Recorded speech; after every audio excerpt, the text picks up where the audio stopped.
This lap changed Formula 1 forever, and a 7-time world champion lost everything in 30 seconds. And this wasn't the moment that defined Lewis Hamilton. The real story started 14 years ago when he lost the championship by 1 point, and he decided he would never let this happen again.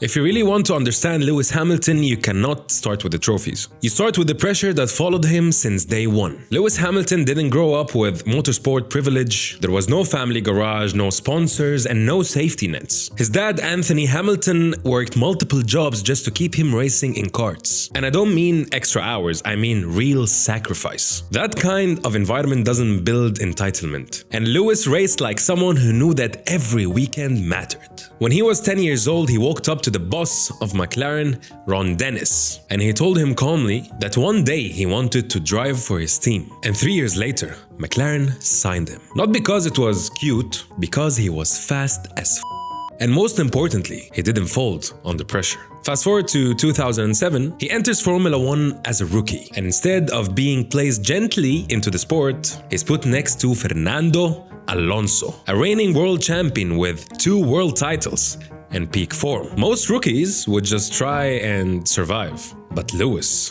attacked. From race 1 in Australia, he was on the podium. From race 2, he was fighting Alonso wheel to wheel. From race 3, it was clear that this wasn't normal. 9 consecutive podiums to start his Formula 1 career. And that had never ever happened before. And suddenly the paddock wasn't just watching a rookie, they were watching a threat. But the thing about 2007, it didn't end up with glory for Lewis Hamilton. It ended up in heartbreak. Going into the final race, Lewis could win the championship in his rookie season, which is absolutely crazy. But unfortunately, he didn't, and he lost by 1 point. 1. Now imagine that. You're 22, you've just gone head-to-head with a 2-time world champion, and you lose by the smallest possible margin. That kind of moment defines people. Some drivers would carry this car forever and be done or go down in form. But Lewis came back sharper. Brazil, 2008. Final race, final laps, rain coming down. Felipe Massa crosses the line and Ferrari starts celebrating. But Lewis needs only 1 position to become world champion. And then this happened. Is that clock going slowly?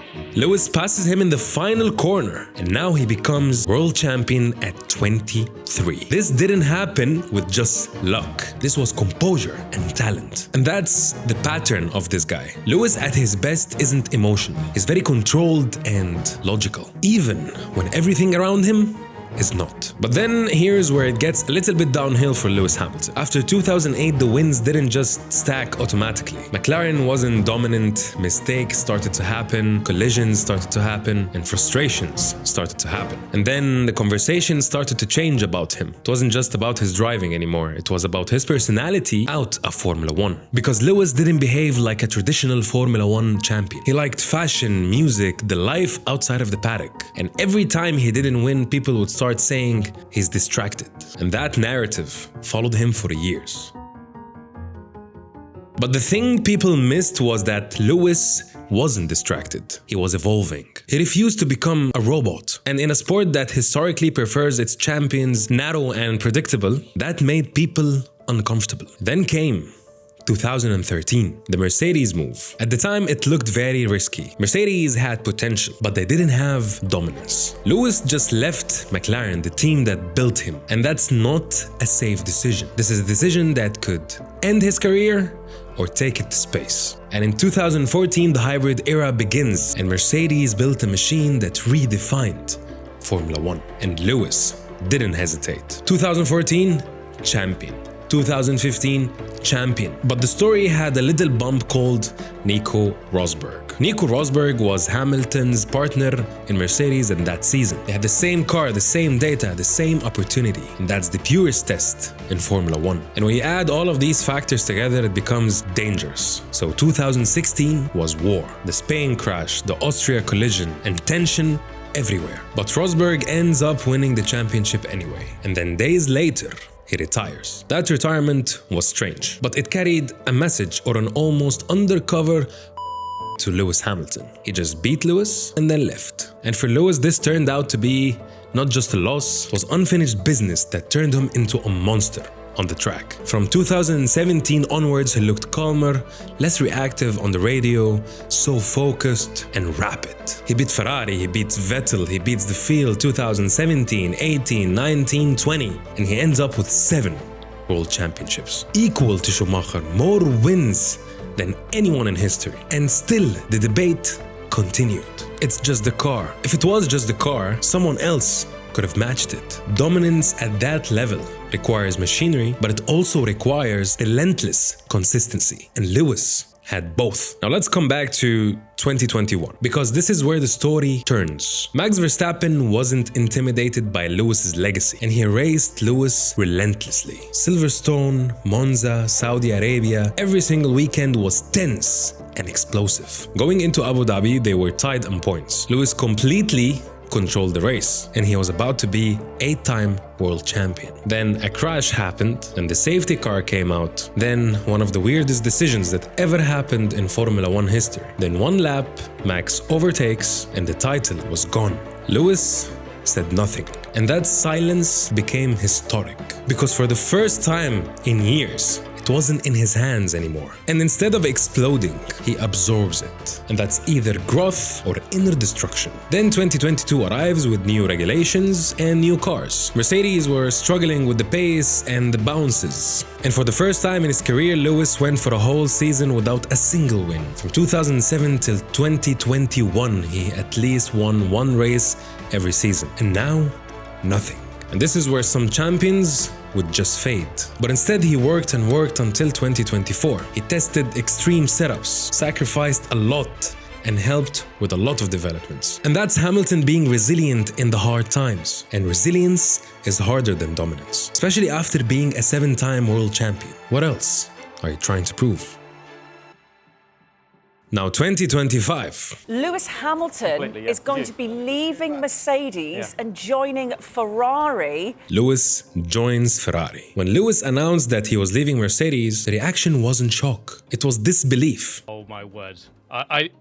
It still can't compute in my brain that this is happening. Because at this stage in his career, he didn't need this. He didn't need to go to Ferrari to prove anything to anyone. He had the records, he had the legacy, and he had the safest place possible to retire. And instead, he chose the hardest seat in Formula 1. We all know that Ferrari isn't just a normal F1 team. The pressure of wearing this logo is the biggest in Formula 1. The first season in red wasn't smooth, and the expectations were unrealistic from day one. Every practice session was analyzed, every radio message was dissected, and every qualifying gap turned into a headline. And the thing about Ferrari, it's not just about driving the car, it's about carrying the weight of history. Schumacher, Lauda, these names chase you everywhere you look. And in those first few races, you could feel the difference. You could feel the adjustment. The car behaved differently. The front end feel wasn't the same for Lewis. The braking balance wasn't what he'd been used to for more than a decade. And yet,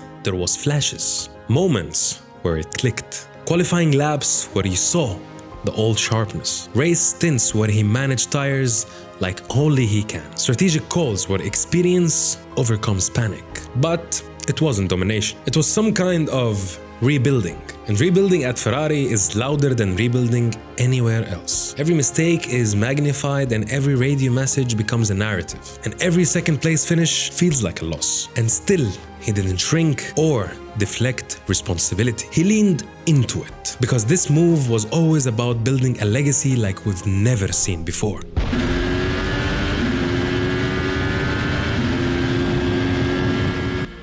At Mercedes, he built an era. At Ferrari, he's trying to build his ending chapter to his books of greatness. And the interesting part, you could really see something different in him. And that thing is purpose. Because when you've already won everything, the only thing left to win is just more. Maybe it's not just adding an 8th title. You can see that the risk still excites him. And even after Abu Dhabi, even after rebuilding for years, he's still willing to put everything on the line. And whether Ferrari delivers immediately or not, his decision alone fits his pattern perfectly. He never chose the easy road, and now he chose to take the risk one more time. So, is he done, or the most dangerous version of Lewis Hamilton is still ahead?